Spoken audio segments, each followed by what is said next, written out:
Amigos, son las 7:17. Les decía tempranamente que vamos a conversar con José Manuel Puente, PhD en Economía Política, magíster en Administración Pública y Políticas Públicas, profesor titular del IESA, profesor invitado de la Universidad de Oxford y de la Universidad Autónoma de Madrid. Vamos a retomar determinados aspectos de la economía que son importantes para entender qué escenarios posibles podríamos estar transitando en el corto plazo. Esta entrevista va a ser desde Caracas, vía Zoom, este economista de dinámica nacional e internacional.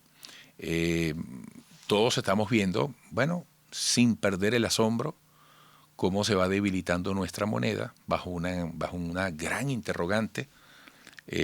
Se comenta que en el corto plazo es inevitable, es inminente una reconversión. José Manuel, buenos días, te saludo. Muy buenos días, Eduardo. Un gusto estar contigo nuevamente.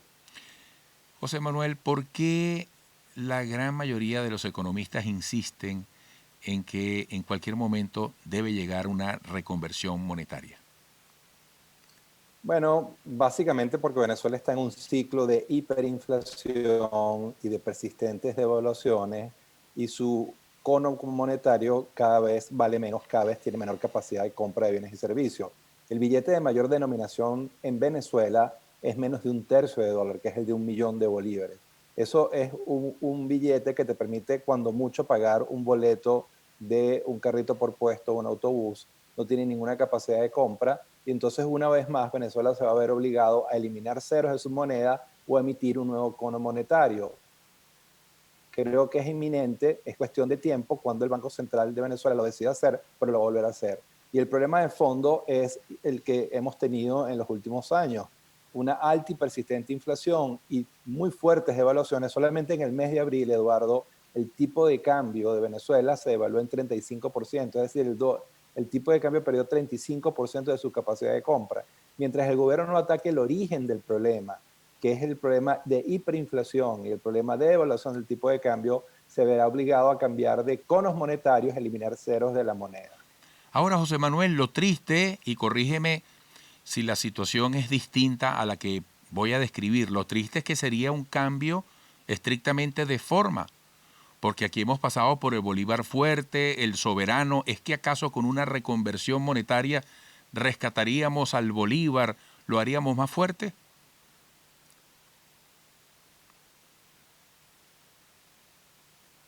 No es exactamente lo que tú dices, es simplemente un cambio cosmético, porque el problema de fondo es el desequilibrio macroeconómico que tiene su origen a su vez en el problema fiscal. Venezuela tiene un exceso de gasto sobre ingreso y esa brecha fiscal, ese excesivo gasto sobre ingreso lo está financiando vía emisión monetaria del Banco Central y esa emisión monetaria está impactando los agregados monetarios que generan presiones muy fuertes sobre los precios, hiperinflación y se van al mercado cambiario y generan devaluación del tipo de cambio. Entonces, el cambio de moneda o la eliminación de ceros es solamente un cambio cosmético, un cambio de forma que no ataca el origen del problema y por no atacar el origen del problema, el problema va a persistir, tendrás un nuevo cono monetario, eliminarás ceros, pero en 6 meses, un año, año y medio tendrás que volver a eliminar ceros o a cambiar la moneda.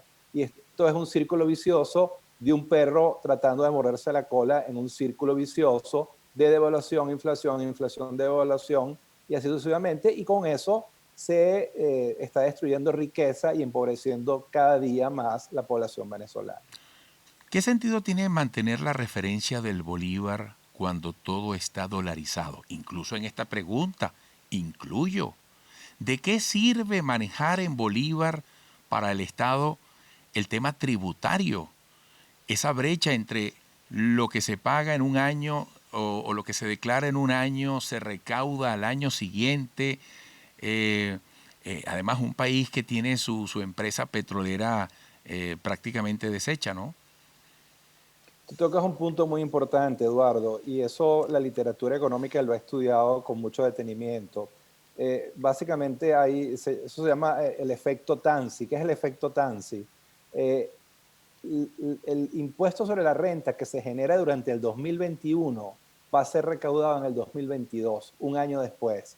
Si la inflación de este año se proyecta en 1.500%, 2.000%, quiere decir que en el 2022 el Estado va a recaudar 2.000% menos de lo que se generó en impuestos durante el 2021. Entonces, cuando tienes problemas de hiperinflaciones y sistemáticas devaluaciones, tu capacidad de recaudación se ve mermada y tus finanzas públicas sufren mucho. A la misma vez, los gastos corrientes que hace el Estado se ven impactados por la alta inflación y cada vez los bienes y servicios que provee el Estado, escuelas, educación, misiones, infraestructura, el valor de producción de esos bienes crece de manera exponencial consecuencia de la hiperinflación. Entonces la hiperinflación es el peor enemigo de los presupuestos porque hace que tus gastos aumenten de manera exponencial y tus ingresos se vean mermados por esta brecha que hay entre el momento en que se genera el impuesto, en este caso en el 2021, y el momento en el que se recauda el impuesto, que es el 2022, que se recauda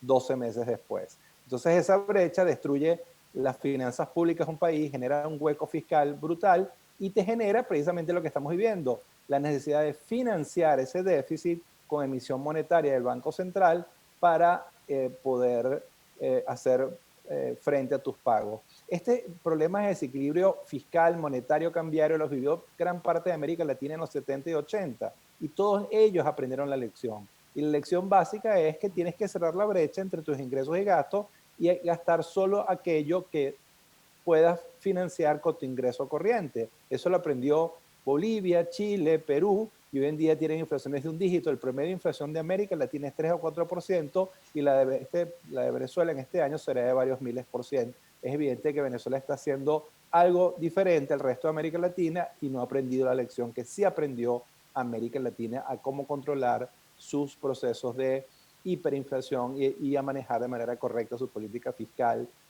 cambiaria y monetaria.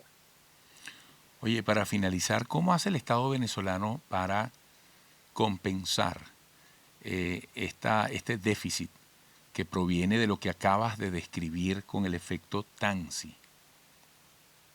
No, lamentablemente lo que hemos visto es que el gobierno todos los años decreta 1, 2, 3, 5 aumentos salariales, pero esos siempre están por debajo de la inflación.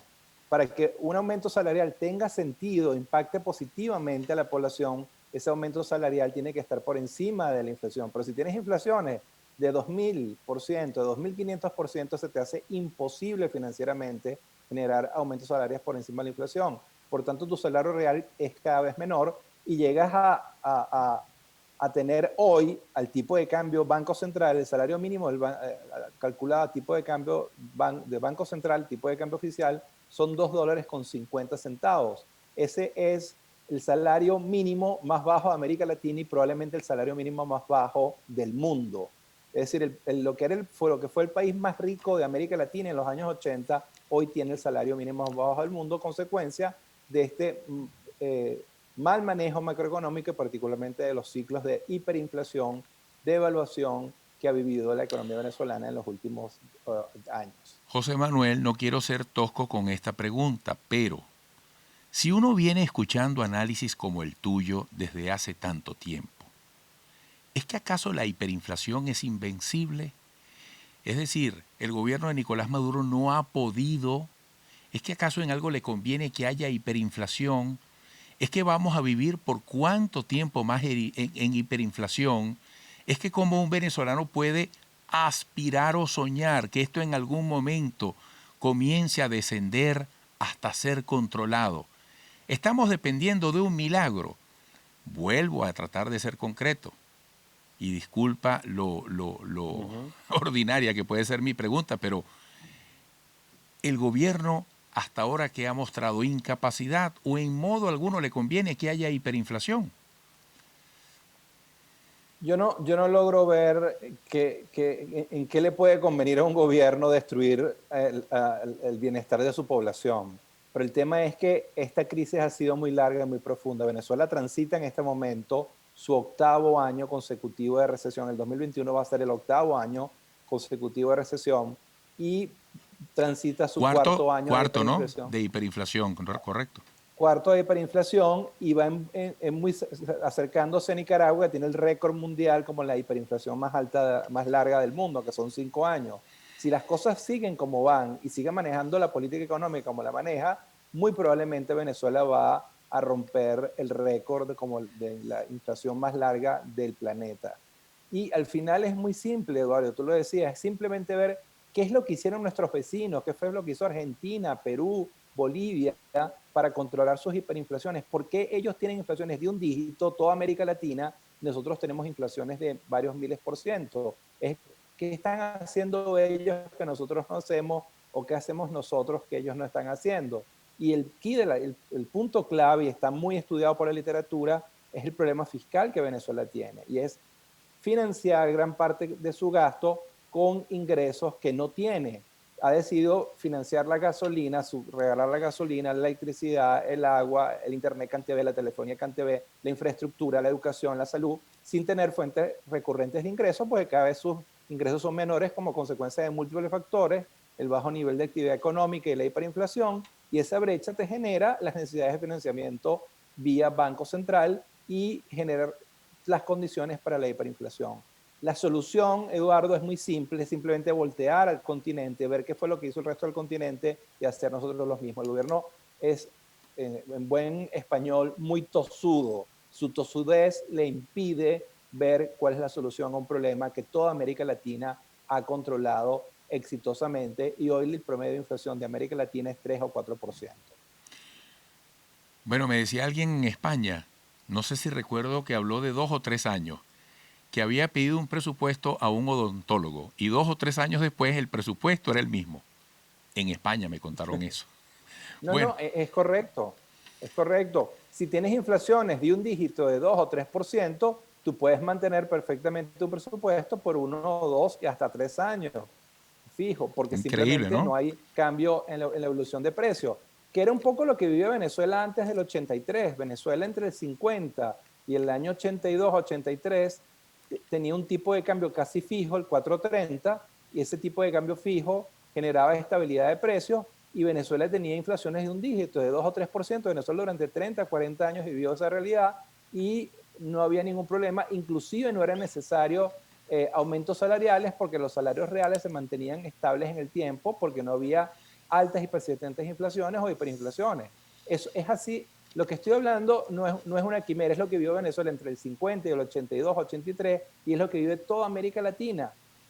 Venezuela está viviendo los problemas que vivió América Latina en los 80 y 90, y es la única economía del planeta que no aprendió nada de cómo manejar su política fiscal y monetaria y cambiaria para evitar estos terribles desequilibrios que son tan pero tan costosos para la población, Eduardo, porque esto lo que está haciendo es empobrecer, depauperar, destruir la riqueza de todos los venezolanos.